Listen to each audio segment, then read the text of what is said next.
What's up, people? Niger ordered a UN official to leave the country over a UN gathering. I'm Chibuzo Nwachukwu. I'd appreciate you liking this video and subscribing to my channel.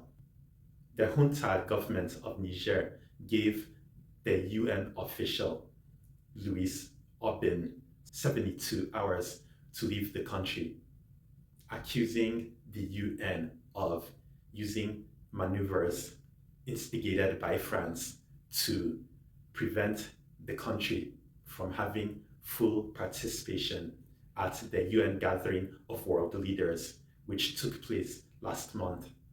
Before I continue, I roll the clips. The Niger junta that ousted President Mohamed Bazoum on July 26 has ordered the head of the United Nations diplomatic mission in Niger to leave the country within 72 hours. The Nigerian Foreign Ministry announced earlier today that the UN has used obstacles to stop Niger from fully participating in the 78th UN General Assembly that was held in New York late last month. The Nigerian representative, who was supposed to take the floor during the session, did not do so. Reports claimed that there were two requests from Niger, one from the military ruler's side and one from Mohamed Bazoum's toppled government. The military junta has accused UN Secretary General Antonio Guterres of obstructing their participation in the General Assembly. However, the UN has said that the UN chief refers to the 9-member UN Credentials Committee when there are conflicting requests from a member state. They also added that the UN Secretary General does not decide on such a matter.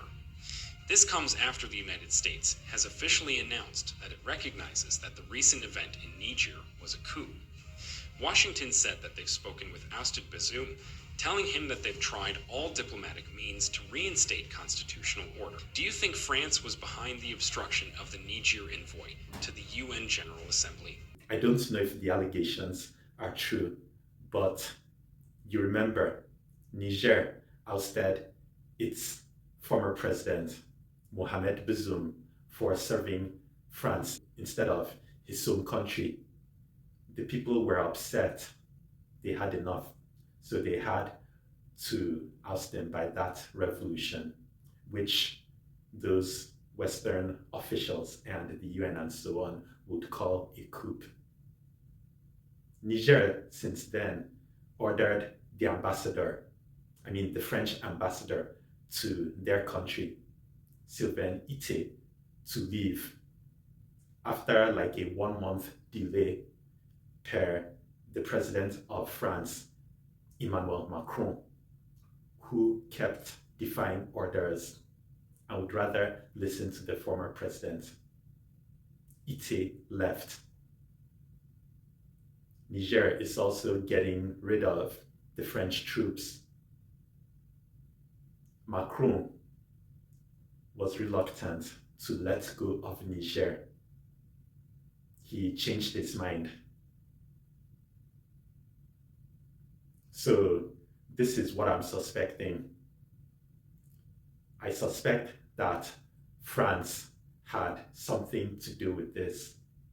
Also know that the UN is pro-Western. It is not okay for officials of African countries or other non-Western countries to commit crimes against other nations. However, it would be okay for the Western leaders to do the same thing against non-Western countries. The UN is on the same page with the West, which is why UN officials in African countries don't do anything to counter terrorism. They are part of the exploitation. This is why I say to people that BRICS needs to start its own version of the UN, and all countries not part of the West need to split from the UN. Let me know what you think. Thanks for watching.